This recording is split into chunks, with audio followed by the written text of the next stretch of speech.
Hello everyone, welcome back to another video, and today I'm going to be reviewing The Hollow. It's a Netflix cartoon about a trio of teens who are stuck in a mysterious world, and they have to find out where they are, why they're there, and how to get out and go back home. By that plot synopsis, you would think that this is just a generic, predictable isekai that is not really worth your time. But the thing that it really does to make it interesting is that it really invests you in this mystery. You see a world, throughout the course of the show, you see a world with fun monsters, creative puzzles, and the main course, the main trio throughout it all.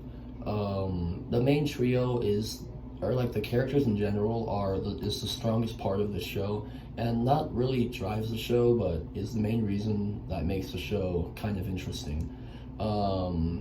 The thing that really makes them like really interesting in themselves is their dynamics and their quirks. Like Adam, who's like the strong leader type character, Kai, who is the clumsy, loud, overreacting little kid that no one understands. Then we have Mira, who is the quiet, kind, compassionate, voice of reason girl. Their dynamics and quirks, or powers, I like to call them, are very, very like cool and useful and very eventful and charming to see, and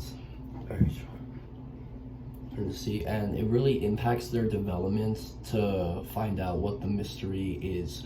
And speaking of that mystery, the mystery of the show is that they're stuck in a video game. That's it. Now, by that answer, you would think that that answer is a very generic answer, by like the many times how many times it has been used in this genre specifically, but the drive and the clues to that mystery are really clever, and it really makes it feel like satisfying at the end. At least it's that. So basically, just like to wrap it up, that basically just like wraps up season 1. Season 1 is just a solid show with solid characters, solid premise, solid everything, just throwing solids around in the air. But season 2, man, season 2 is one of the best cartoons I've seen in the recent memory that I can remember. Like, dead ass. This is like, oh my god. Season 2 is the main reason why I am reviewing this show today. Season 2 ups everything up to a 10. The stakes are like Amphibious Season 2. The characters are more complex. And what is my favorite part is that it's more darker and mature. And that goes into like the highlights. The highlight of that is Zeke's death. Now, this came out of a very left turn for me.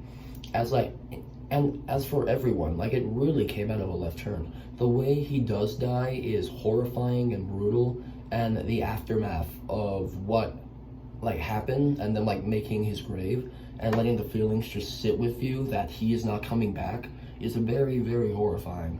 It is definitely the highlight of the show, and I give it mad respect for like killing off a character. Out of all the shows that had the potential to do it, like Amphibia, I feel like Amphibia should have done that.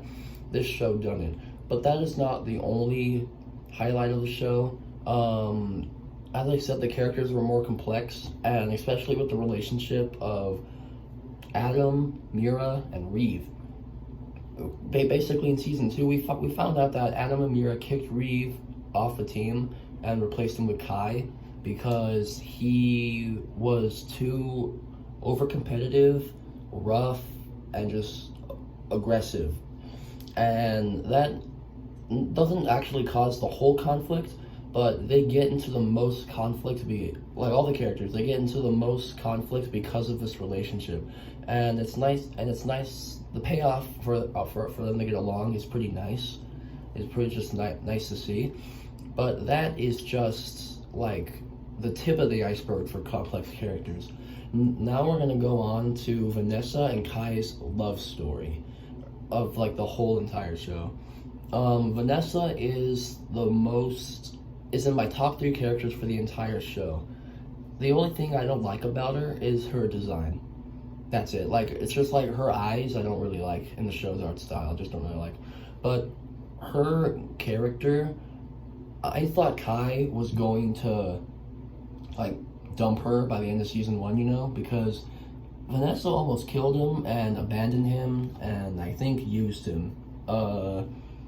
Yeah, but Kai still falls for her, and that's because in season two we get like a lot of empathy for her because we learn that like she just wanted to win the game and that she cheated, and we just see her personality just shine through, and we feel a lot of empathy for her.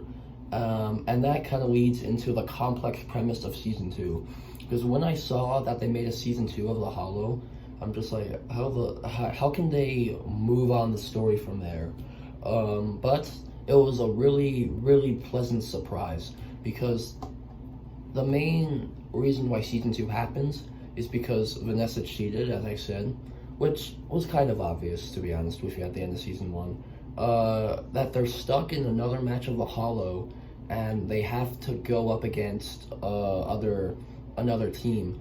And that other team, I would say, is very, especially the leader. The leader is a very psychotic, is like the only word to describe her. And she is just like a person who wants power. Yeah, that's all I have to say about the other team. Yeah, the complex premise is the thing that I found interesting about the whole season, because basically they have to find their way home, and at the end where they find out that their original selves, like their IRL selves, have moved on, but their digital avatars haven't. And that is such a clever way to move on with a show. That's like one of the most clever things I've seen in a cartoon. And the way like it all ends is very sad.